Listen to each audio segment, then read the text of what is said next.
Hello friends, welcome to money multiplier portfolio. Welcome to creative money multiplier. और आज इस video में हम बात करेंगे मनी मल्टीप्लायर पोर्टफोलियो के अपडेट्स के बारे में।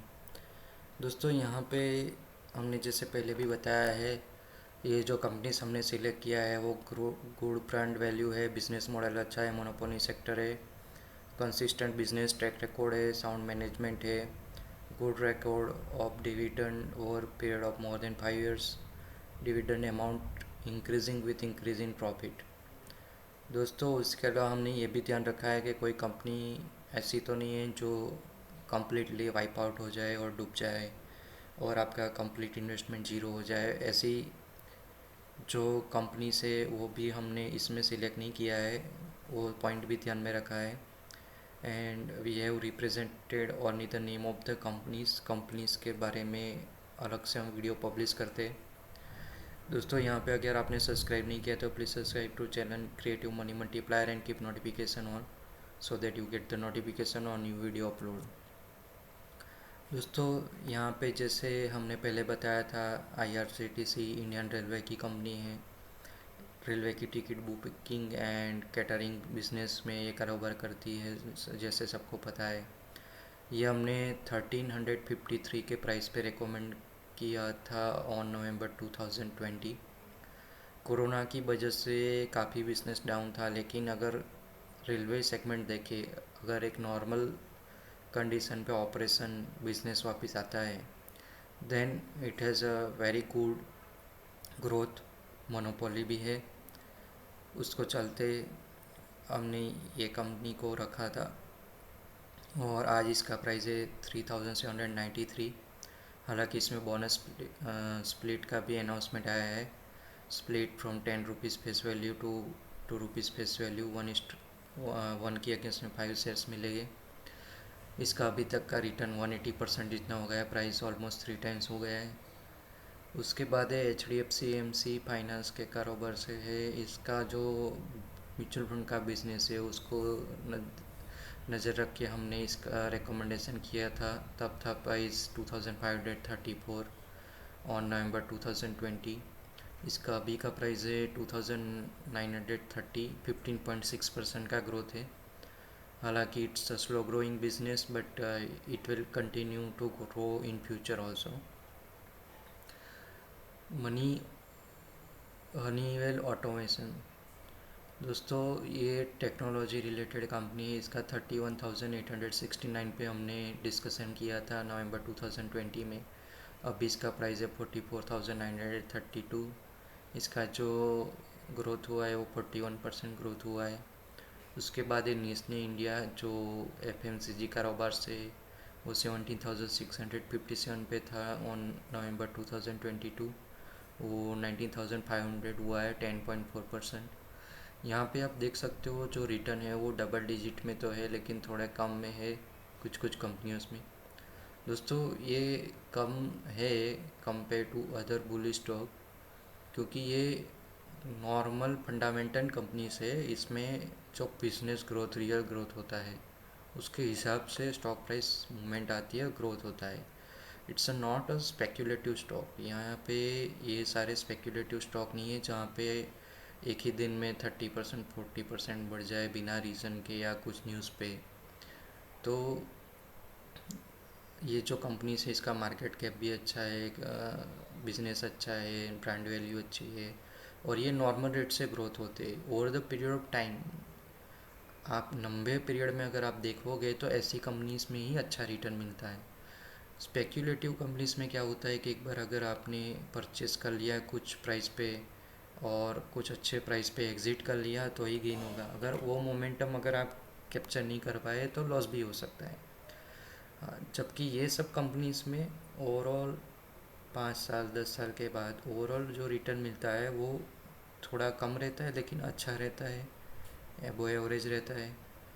हाँ, रातों रात करोड़पति आपको नहीं बना देगी, लेकिन ओवर द पीरियड टाइम अच्छा रिटर्न देगी। ये इसलिए ये कंपनीज को सिलेक्ट किया है। उसके बाद है अजंता फार्मा, जो 1536 रुपीज़ था नवंबर 2020। ये 2263 हो गया है, 47.3% रिटर्न है। बर्जर पेंट्स है 48 पे था, वो 811 है, 25.2% है। यहाँ पे नुओ को हमने नया लिया है, सीमेंट सेगमेंट से है। सीमेंट के कारोबार में 545 रुपीज़ के नज़दीक हमने बाई किया है। उसके बाद है बीपीसीएल।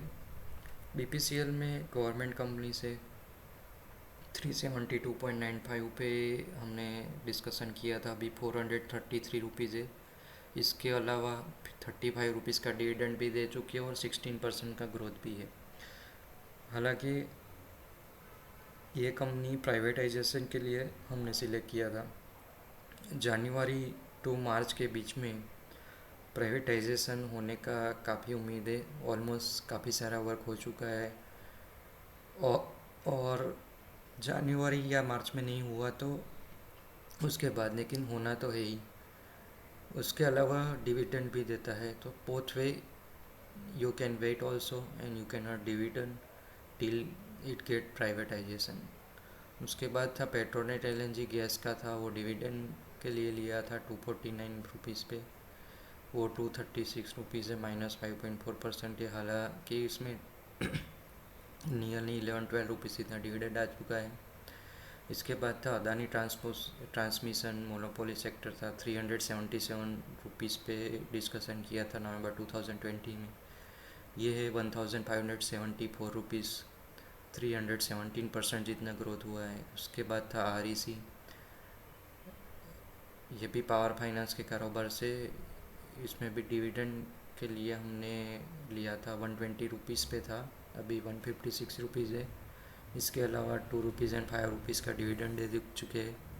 29.6% का ग्रोथ है एंड डिविडेंड भी मिल रहा है दोस्तों। उसके अलावा था एल&टी इन्फोटेक, बिजनेस ग्रोथ था, 3200 रुपीज़ था, अभी 5750 रुपीज़ है, 79.6% का ग्रोथ है।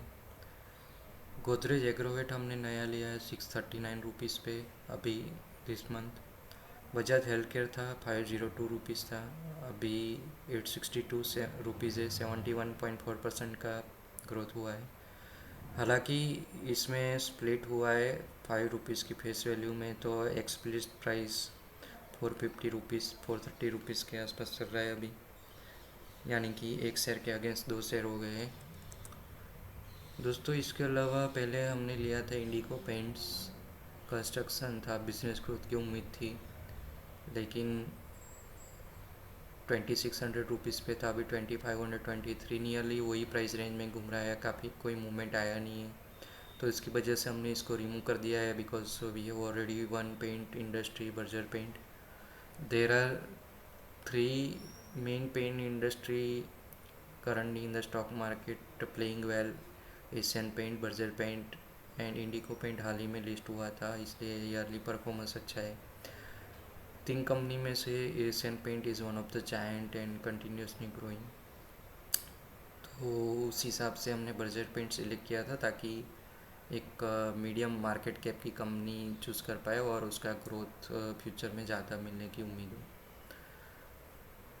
उसके अलावा था टीवीएस श्री चक्र टायर का था, 1554 पे हमने लिया था, 2130 पे हमने प्रॉफिट बुक कर लिया है 37.1% में।